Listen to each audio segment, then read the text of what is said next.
Halo, apa kabar? Pernah nggak sih di usia 20-an atau 30-an Anda ngerasa kayak, aduh kok bingung ya sama arah hidup? Ngerasa kejebak, cemas, dan nggak tahu mesti gimana? Kalau iya, tenang, Anda nggak sendirian kok. Hari ini kita bakal kupas tuntas sebuah fenomena yang sangat relatable, yaitu krisis dewasa muda. Yap, perasaan bingung soal karir, cemas mikirin hubungan, atau bahkan sampai mempertanyakan apa sih sebenarnya tujuan hidup kita? Ini tuh perasaan yang wajar banget di fase ini. Jadi sekali lagi, kalau Anda lagi ngerasain ini, ketahuilah bahwa Anda sama sekali nggak aneh dan nggak sendirian. Faktanya, perasaan ini tuh umum banget, sampai para psikolog punya nama khusus untuk ini, krisis perkembangan. Jadi ini bukan sebuah kesalahan atau kegagalan ya. Anggap aja ini tuh fase transformasi yang normal. Kayak ulat yang lagi berproses buat jadi kupu-kupu. Emang nggak nyaman, tapi perlu. Jadi apa sih sebenarnya krisis perkembangan ini? Well, ini adalah periode transisi yang super intens. Biasanya terjadi antara usia 20 sampai 40 tahun. Di masa inilah kita dituntut buat nyari jati diri, merombak hubungan sosial kita, dan ngebangun karir. Nah, kebayang kan? Makanya nggak heran kalau periode ini sering banget rasa penuh tekanan, bikin stres dan cemas. Oke, ini dia peta perjalanan kita untuk memahami topik ini lebih dalam. Pertama, kita akan kenalan dulu sama si krisis dewasa muda ini. Lalu kita selami apa aja akar permasalahannya. Setelah itu kita bedah faktor apa yang memperburuk dan apa yang bisa melindungi kita. Tentunya kita juga akan bahas strategi buat keluar dari krisis, dan terakhir gimana kita bisa tumbuh lewat semua tantangan ini. Oke, mari kita mulai. Pertama-tama, yuk kita ubah cara pandang kita soal krisis ini. Ini bukan bencana loh, ini adalah sebuah transisi yang normal dan, jujur aja, super penting dalam perjalanan kita menjadi orang dewasa yang utuh. Nah, sekarang pertanyaannya, kenapa sih fase ini bisa terasa berat banget? Yuk kita gali lebih dalam akar permasalahannya.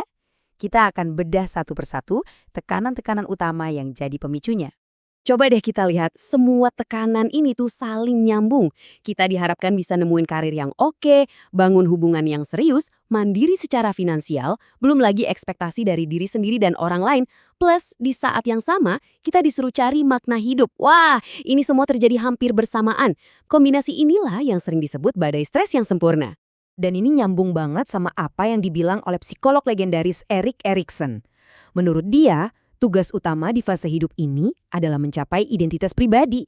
Jadi, semua tekanan yang kita rasain itu sebenarnya adalah bagian dari proses besar untuk menjawab satu pertanyaan super fundamental.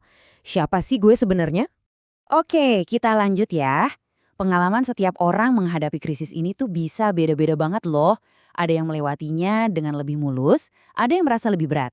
Nah, itu semua sangat dipengaruhi oleh faktor-faktor tertentu yang akan kita bahas sekarang.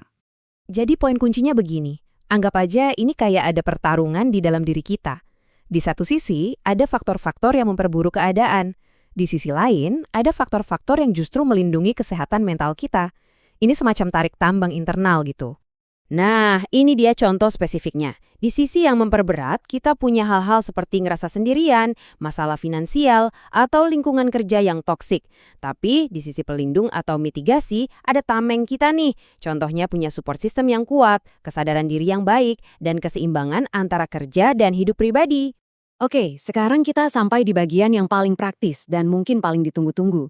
Di sini, kita akan bahas strategi-strategi konkret yang bisa langsung Anda coba untuk mengelola krisis ini dengan jauh lebih baik. Nah, penting buat diingat kalau solusinya itu nggak cuma satu, solusinya bersifat multi-level.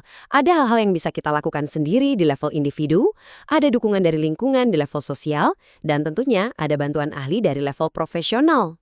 Yuk, kita mulai dari diri sendiri dulu.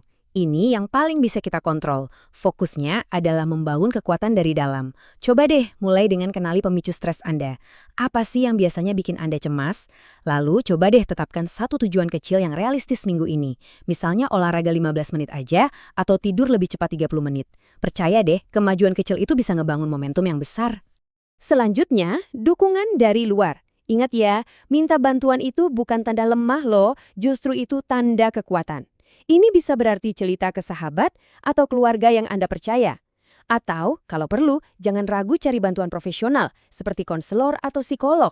Mereka punya alat dan perspektif baru yang bisa bantu kita melewati badai ini. Oke, Di bagian akhir ini, kita akan coba ubah narasinya. Dari yang tadinya cuma fokus mengatasi masalah, kita akan lihat gimana caranya menemukan makna dan pertumbuhan, justru di tengah kesulitan ini. Walaupun rasanya sulit banget, melewati fase ini secara efektif itu sebenarnya menempa diri Anda.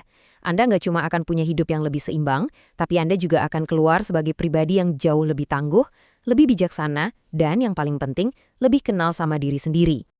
Jadi, coba diingat ini. Sebuah krisis bukanlah akhir dari segalanya. Justru ini bisa jadi awal dari pemahaman diri yang lebih dalam.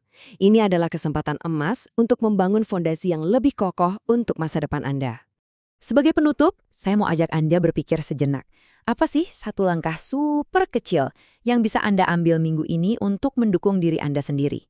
Mungkin sesederhana nelpon sahabat yang udah lama nggak ngobrol, meluangkan 10 menit buat meditasi, atau sekedar cari-cari info soal hobi baru. Apapun itu, ingat, setiap langkah kecil adalah awal dari perjalanan besar untuk tumbuh melewati tantangan ini.